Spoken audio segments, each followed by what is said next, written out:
Report leak हो गई है। पहले रिपोर्ट लीक हुई, उसके बाद अमेरिकी अखबार ने छाप दिया। अब आप इस रिपोर्ट को मानिए या ना मानिए, लेकिन मुन्ना अगर धुआं निकल रहा है तो आग तो लगी है। और कुछ चीजें आप आंख बंद करके सोचिएगा तो शायद आप जज कर पाएं। सही रिपोर्ट यह आई है कि ईरान का राष्ट्रपति गद्दार है, मोसाद से मिला हुआ है। मोसाद ने कई बार ईरान के राष्ट्रपति को पैसे दिए हैं। आगे मत बढ़िए, रुक जाइए, जितना बोल रहा हूं उतना सुनिए। बात हो रही है अहमदीनेजाद की।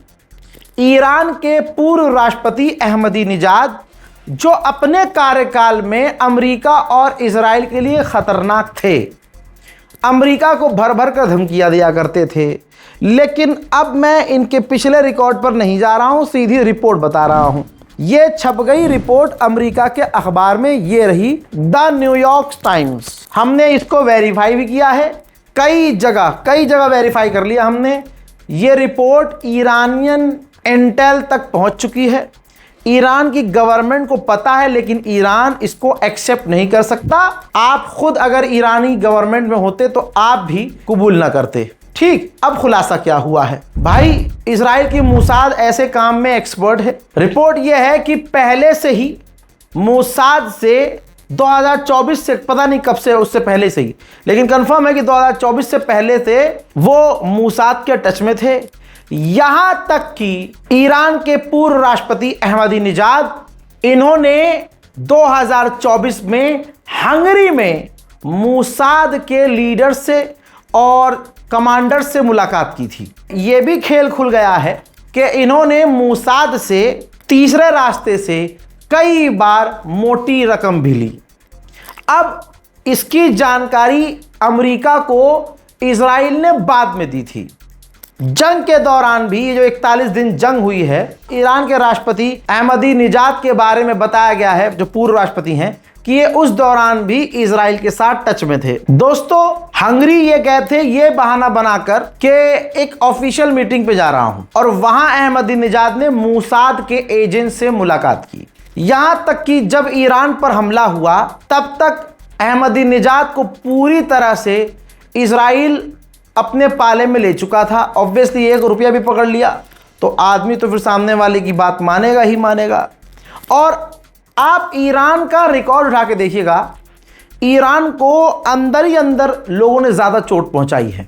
ईरान के अंदर मोसाद ने रहकर लोगों को भड़काया, अच्छे खासे पैसे दिए, और क्या क्या कांड करवाया है वो तारीख काफी लंबी है, वो कहानियां काफी लंबी है। लेकिन यह कितना खतरनाक कांड है, और मोसाद इस चीज में माहिर है। CIA दूसरे एजेंसियों से ज्यादा खतरनाक ऐसे काम मोसाद करता है। 2026 में जब ईरान पर हमला हुआ, मोसाद ही वो था जो ईरान में तो मौजूद था और अभी भी है, पहले ही बोल रहा हूं। तो खबर यह है कि जब ईरान पर हमला किया अमेरिका ने, तो अहमदीनेजाद को कुछ ना हो जाए, इसलिए मोसाद ने ईरान के अंदर ही रहते हुए अहमदीनेजाद को एक सेफ हाउस में ट्रांसफर कर दिया था। सेफ हाउस ले गए थे।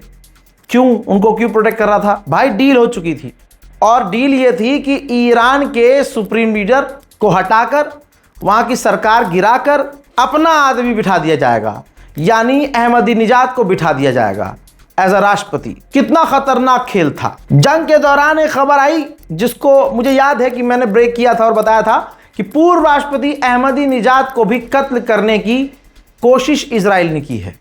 ये उसी से जुड़ा एक अपडेट है कि जंग के दौरान इजराइल ने जानबूझकर इनके घर के आसपास हमला किया, ताकि इनके घर के आसपास IRGC और ईरान की जो फौज तैनात है वो मारी जाए और इनको वहां से मोसाद निकाल ले। यहां तक कि वो कामयाब हुआ और ईरान के पूर्व राष्ट्रपति अहमदीनेजाद के घर के आसपास बमबारी कर दी और वहां की सिक्योरिटी खत्म हो गई। और मोसाद के एजेंट जो ईरान में थे, तेहरान में, वो एक प्राइवेट कार लेके आए और अहमदीनेजाद को अपनी गाड़ी में डाला।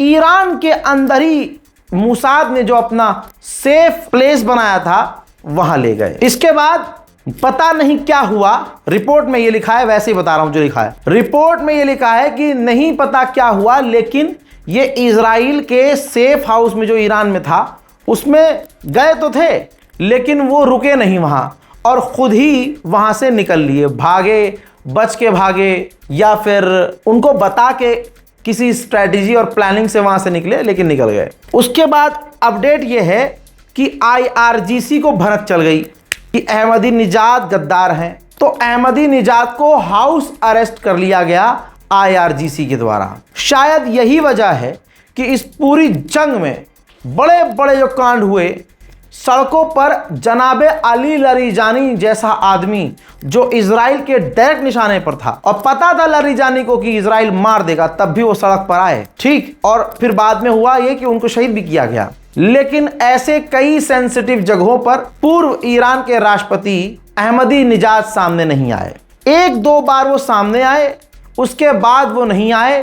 कहा जा रहा है इसकी पीछे की वजह यह है कि IRGC ने उन्हें हाउस अरेस्ट कर रखा है अभी भी। उधर अमेरिका ने अभी अभी ऐलान कर दिया है, कंफर्म है, ये इशारा तो मैं पहले ही दे चुका था पहले की रिपोर्ट में, लेकिन अब कंफर्म कर दिया है, ऐलान कर दिया है ईरान ने, कल से यानी अगले 22 घंटे के बाद पूरे स्ट्रेट फॉर्मूज में अमेरिका ब्लॉकेज लगा रहा है। यह ब्लॉकेज अमेरिका को, डोनाल्ड ट्रंप को अपना ताऊ और बाप मानने वाले देशों पर भी अप्लाई होगा।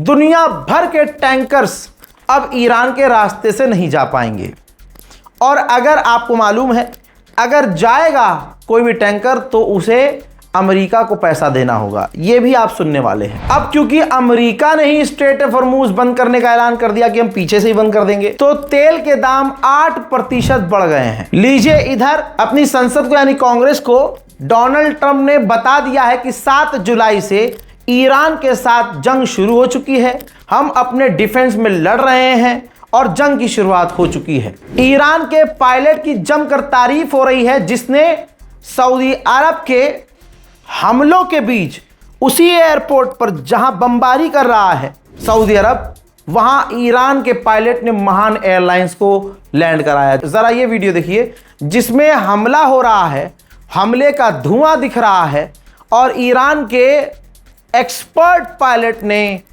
बड़ी आसानी से, आराम से, सेफली जहाज को लैंड कराया। अब इसके बाद का मैं आपको अपडेट दे चुका हूं कि यमन के हुथीज ने सऊदी अरब के एयरपोर्ट पर हमला किया। अब उसकी तस्वीर आ गई है कि यमन की तरफ से जब मिसाइलें निकली हैं तो आसमान में मिसाइलें नजर आ रही हैं।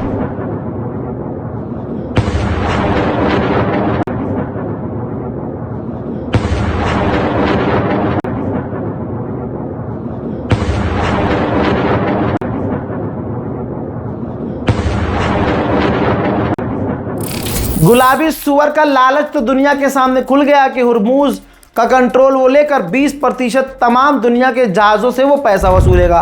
उसने तो खुल कर कह दिया है।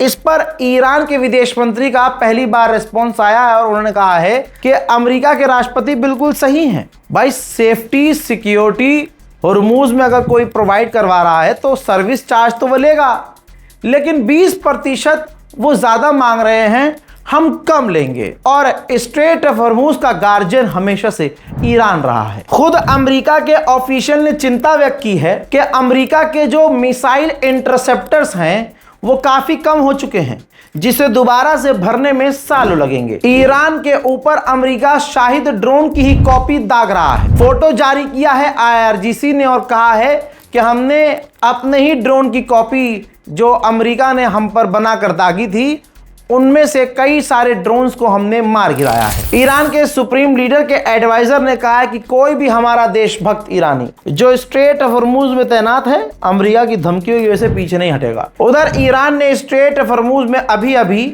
2 जहाजों पर वार्निंग शॉट फायर किए हैं, हिट नहीं किया है, वार्निंग देने के लिए फायर किया है। उधर ईरान ने कंफर्म किया है आधिकारिक तौर पर कि हम IAEA की जांच के लिए, कि वो आकर यहां जांच करें, हम इस चीज के लिए अभी तक राजी नहीं हुए हैं। ईरान में आज, कल और परसों में जो मिसाइल अमेरिकी बेस पर दागी, उसकी ये तस्वीर है जिस मिसाइल पर लिखा हुआ था अंग्रेजी में गेम ओवर USA। उधर जर्मनी, फ्रांस और ब्रिटेन ने निंदा की है, निंदा, जो ईरान ने अरब देशों पर हमले किए हैं। अब UAE का खेल देखिए, जहां ये लाल एरो आपको नजर आ रहा है, स्ट्रेट ऑफ हॉर्मुज में यूएई यहां पर एक छोटा सा पोर्ट बनाएगा ताकि स्ट्रेट ऑफ हॉर्मुज को बिना ईरान के क्रॉस किया जा सके। उधर ईरान ने कहा है कि दसियों हजार ईरान में घर हमने रिपेयर कर लिए हैं जो अमेरिका और इजराइल के आतंकी हमलों में तबाह हो गए थे। हजरात, क्या कहा था बहरीन में अमेरिका ने और हर जगह जहां जहां यूएई में हमले किए, अमेरिका ने कहा कि भाई हमने हमले रोक दिए थे। मैं सैटेलाइट इमेज दिखा रहा हूं, ये देखिए बहरीन के अंदर अमेरिका का जो मिलिट्री बेस है, आंखों से देखिए डैमेज नजर आ रहा है, यानी ईरान कम मिसाइलें दाग रहा है और सटीक दाग रहा है। अगली सैटेलाइट इमेज देखिए, ये कतर की है। कतर में जो अमेरिका का बेस है, ईरान ने उसे भी कामयाबी से हिट किया है, जला हुआ नजर आ रहा है अमेरिका का बेस। लीजिए तीसरी सैटेलाइट इमेज जॉर्डन की है। जॉर्डन में भी अमेरिका का बेस आपको जला हुआ और डैमेज नजर आ रहा है, यानी ईरान खींच के मार रहा है। और इसी के साथ मैं तमाम मुसलमानों को मुबारकबाद पेश करता हूं। उधर इंटरनेशनल मरीन टाइम ऑर्गेनाइजेशन ने कहा है कि किसी को भी स्ट्रेट ऑफ हॉर्मुज में टोल नहीं लेना चाहिए। ईरान के राष्ट्रपति ने ईरान के अंदर ही रूसी टॉप ऑफिशियल से मुलाकात की है और डील यह होने वाली है, ईरान की लाइंस को, पावर लाइन को रशिया की पावर ग्रिड से जोड़ा जाएगा ताकि रशिया से ईरान बिजली ले सके। उधर अमेरिका के ऑफिशियल ने कहा है कि ईरान से बातचीत होगी लेकिन आग की बरसात के बीच। साउथ अफ्रीका की ईरानियन एम्बेसी खेल रही है। मीम शेयर किया है कि वो वेट कर रहा था ईरान के गिरने का, लेकिन वो खुद मर गया है। ये देखिए, वो जो अमेरिका का टॉप डोनाल्ड ट्रंप का जो नेता था जो मरा है 2 दिन पहले, उसको जो है मीम में कन्वर्ट किया है और दिखाया कि किस तरह से वो इंतजार कर रहा था कि ईरान गिरेगा और वो बाद में खुद ही कब्र में चला गया। हजरात, इस रिपोर्ट को शेयर कीजिए, बहुत इंपॉर्टेंट रिपोर्ट है। अपनी राय कमेंट सेक्शन में जरूर लिखिए। मैं हूं रजा और आप देख रहे थे रजाग्राफी अनस्क्रिप्टेड। जय हिंद।